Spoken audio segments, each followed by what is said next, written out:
After all presentations, I don't know how about you colleagues or my dear panelists, it seems that we know where we are going. If 2 years ago we had this discussion and these presentations, probably we wouldn't be that certain. And now all the companies, all the institutions, it seems that we are all in line. We see the horizon of 2050. SK sees the horizon already for 2040, and it's on the way. But even when you know the way, sometimes it's not possible to go very straight, but sometimes you have lots of curves that you need to take in order to find the best solution. So, Simonas, if I may, first of all, turn to you. When you present all this amazing vision of Lithuania being green by 2050, we still have lots of challenges. It's not that easy to persuade all the companies that today you already need to invest and lead the path because it's very costly. All these alternatives are costly. How you, from your perspective as a minister, how do you see what are the most important challenges on your agenda right now and how to cope with it? Sometimes it's wishful thinking, of course.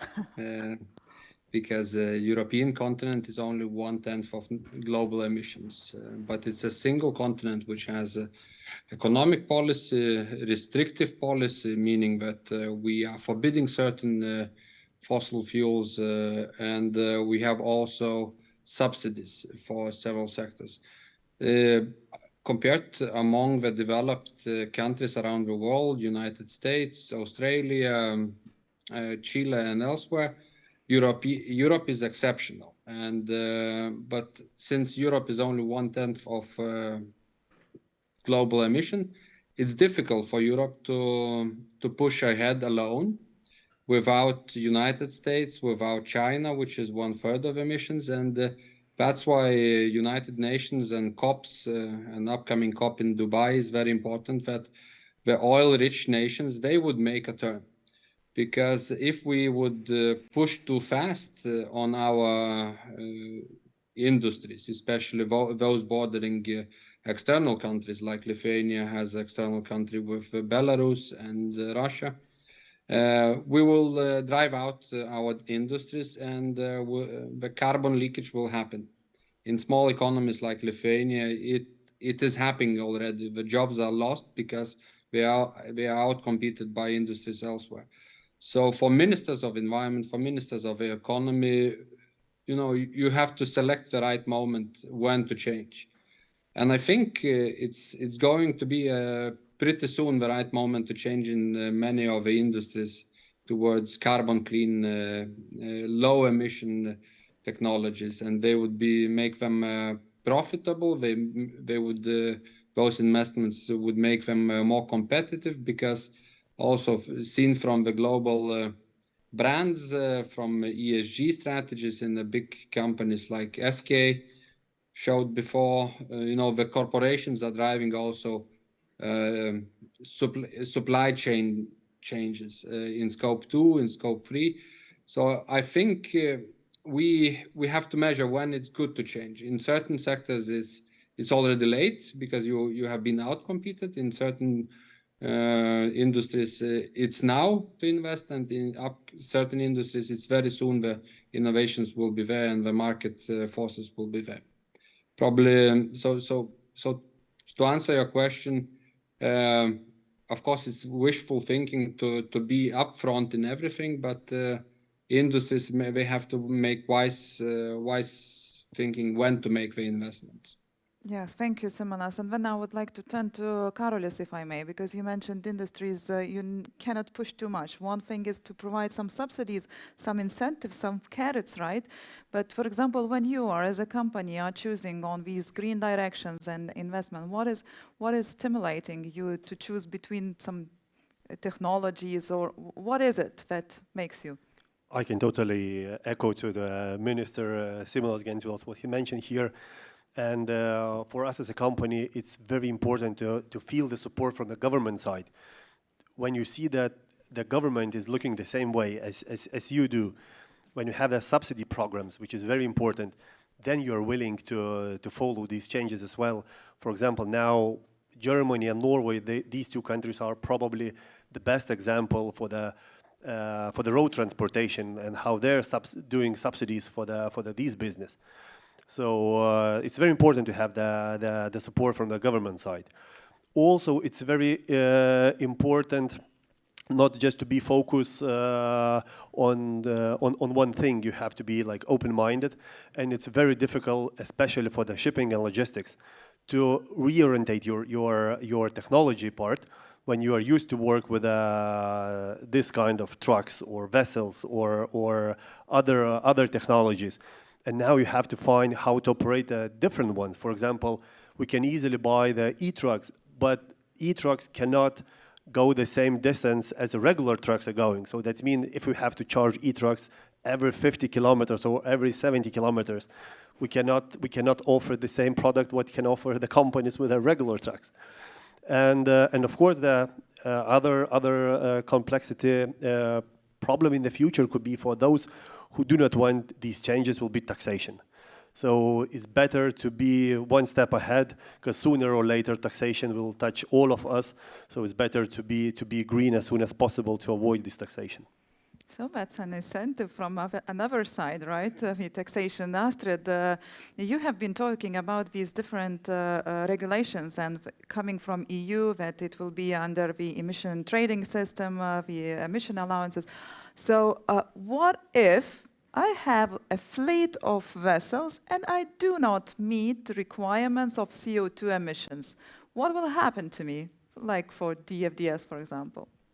Yeah, so what will happen is monetary penalties or penalties, and you can also, according to the framework as of now at least, it is expected that you will have certain periods where you have to report your emissions, and if you're not compliant to the framework or the regulatories 2 consecutive periods, then the member state that you're arriving at, the port that you're arriving at, can actually choose to hold your vessel in addition to these penalties.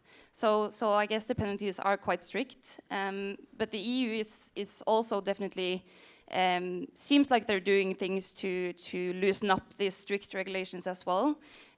We have seen that they are open for vessel owners to actually use or get compliances certificates based on the average fleet, for example. So having one over-compliant vessel that, for example, runs on e-methanol, that is far, far below the framework as of now and will be so until at least 2040, will actually be able to weigh up for the vessels that you do have that runs on more conventional fuels and are above the limits going forward. So there are some way room in the regulatory framework as well. I especially like that moment that the port authorities will be able to stop that vessel in the port. So, Mr. Latakas, you are going to be a god in the port, not only father, but the god as well.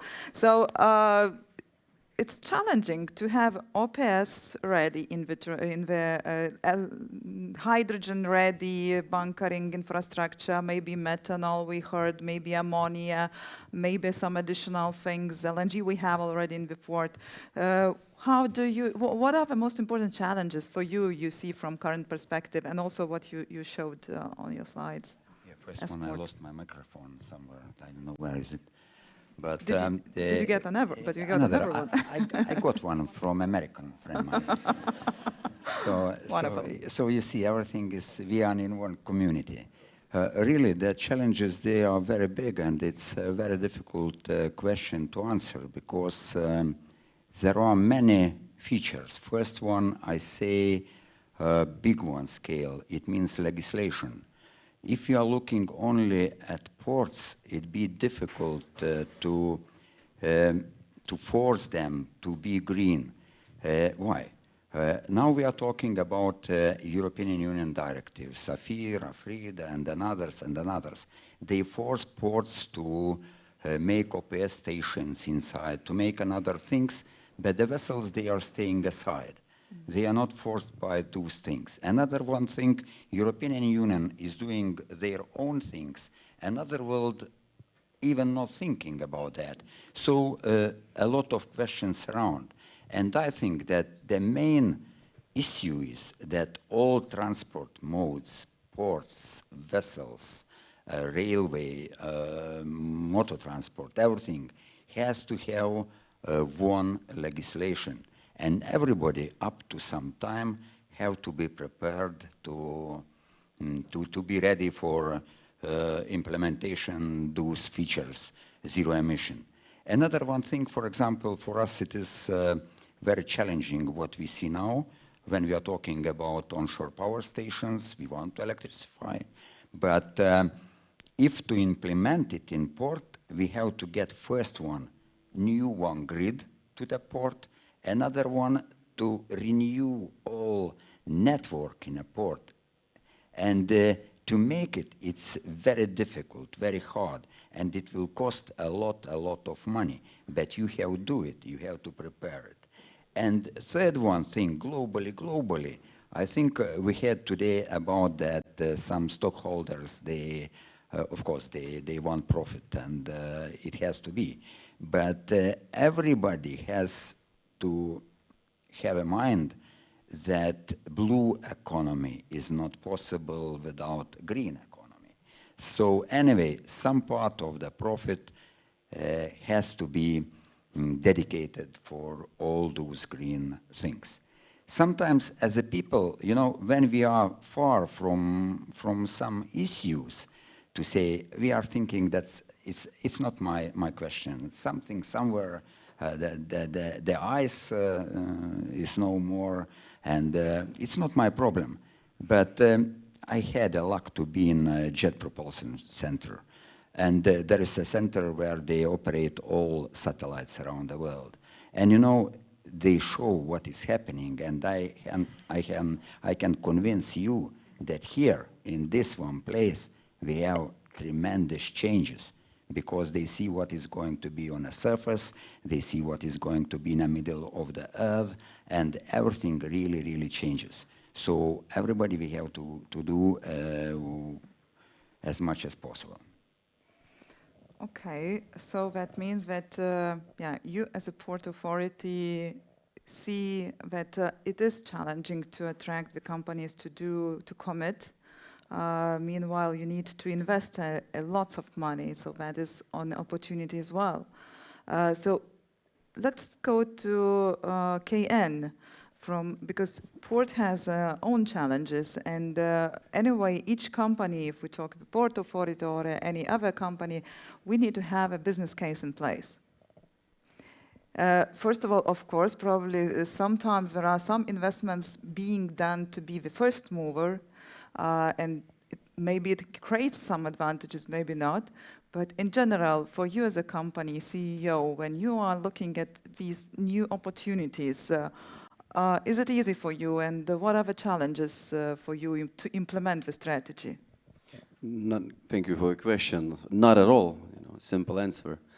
Because even convincing my own team to look further, to look into 2050, to try to project what could be the future with such uncertainty, starting from the global, ending even with a regional uncertainty, is very complex task to do. But talking about, let's say, our goals and our transition, I believe both Minister and Mr. Algis mentioned probably the same reasons. We don't know yet what will be the policies, how those policies will be, let's say, agreed globally between different continents. And yes, we have ambition.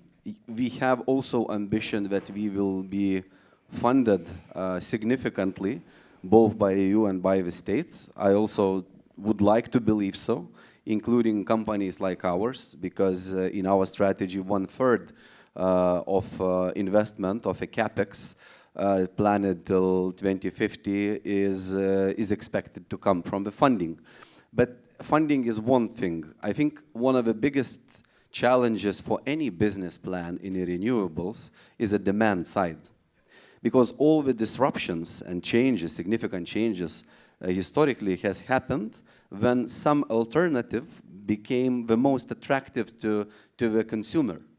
And if the molecule, the green or clean methanol, ammonia, or any other alternative is not competitive, the penalties will not motivate the consuming or demand side.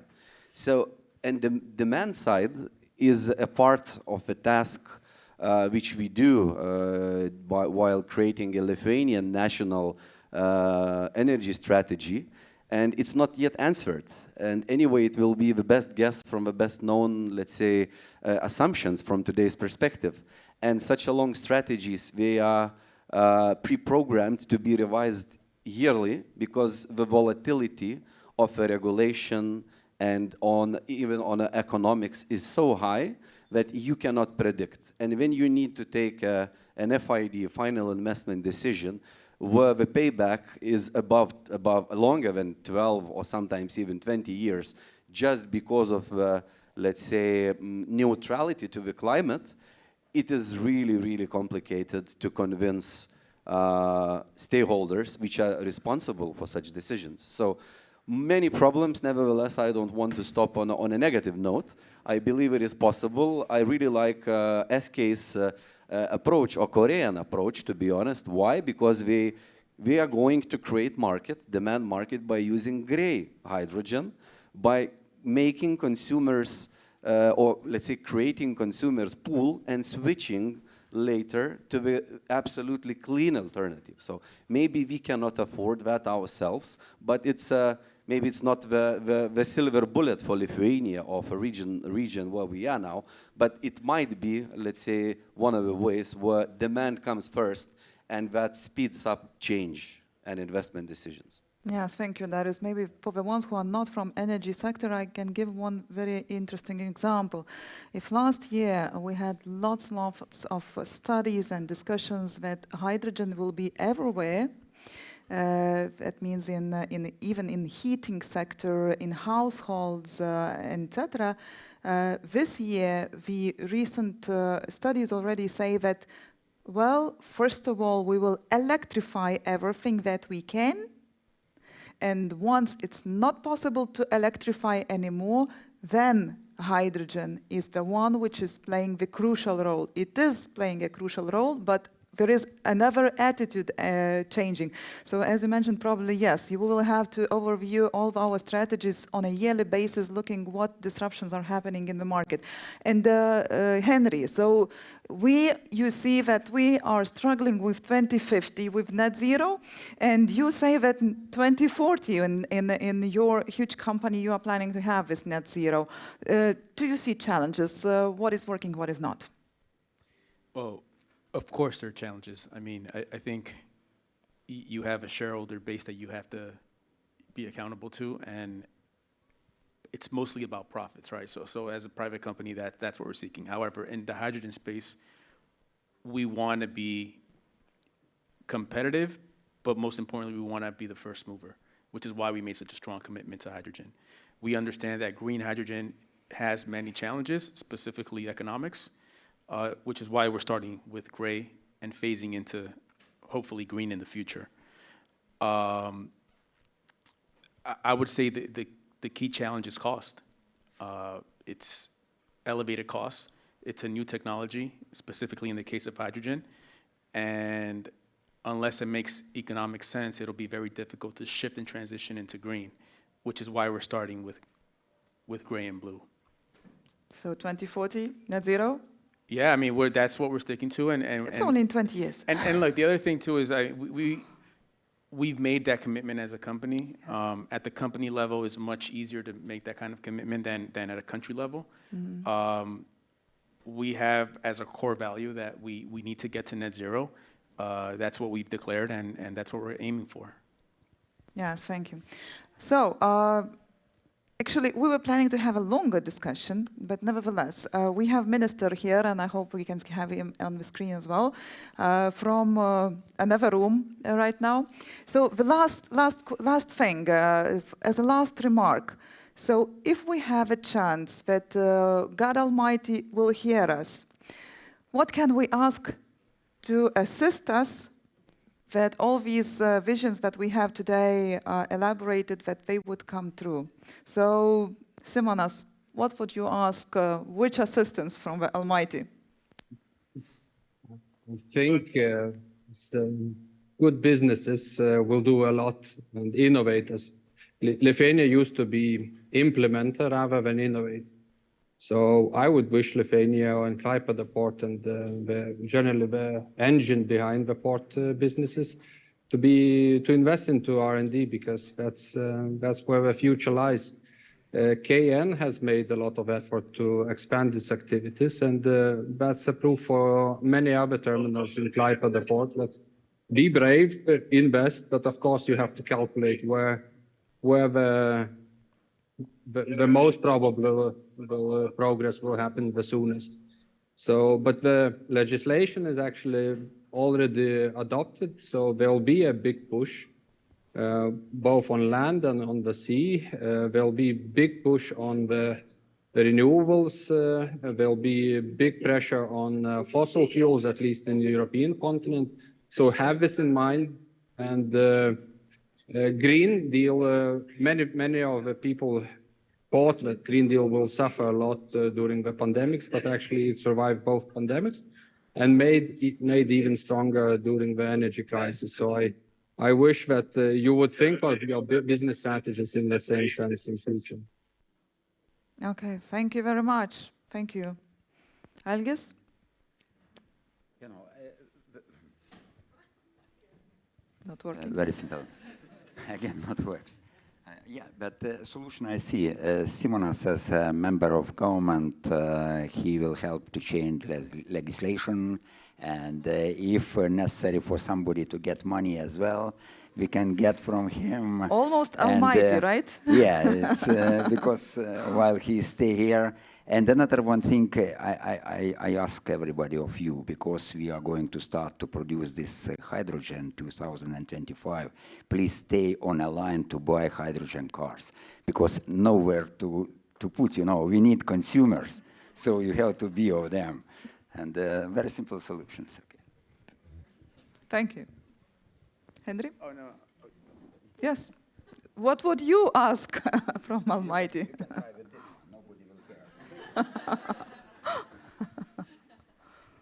I mean, I think I would ask for just realistic expectations. I think many times we get caught up in trying to be overambitious and forget that, you know, there are many variables that need to fall into place for things to happen. You know, cost is one, creating a market is another, consumers being there is key. So I would just ask, maybe not the Almighty, but everyone here at the audience and everywhere to just be realistic with expectations. Thank you. And I can totally agree that we have to be really realistic, as now we have the promises earlier today that all of us promised to achieve something by 2040, by 2050. And but let's be realistic. We do not have the technologies yet or the systems yet, and we do not know if it would be possible to achieve that or not. But I do believe that I can see that many ambitious people around here, and all the companies are so ambitious now. So, and I do believe that it's possible, and we're going to achieve that. So stay patient, stay calm, and we're going to achieve that. Thank you. Darius? Okay, so it's for the God or for the government? I missed. You can choose if if it's you for the think government, that government is the God, so yes, No, you no, can. God is a bit higher. So if for the government or policy makers, let's make them broad meaning, you know, because we are not only here but in EU as well. I think the trust to the industries, let's say the belief to the industries which are running the change and implementing a change is one of the willingness from my side it would be. And I think instead of penalizing, try to change the way of approach, or try to change approach into incentivizing. Mm-hmm. So it is on the way, but not. It can be even more emphasized. Thank you. And Astrid?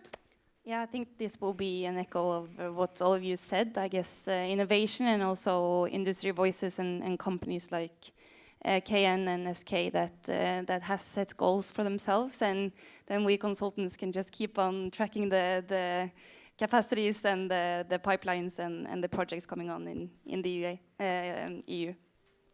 God bless us. So thank you very much. Thank my panel, amazing panel. Big round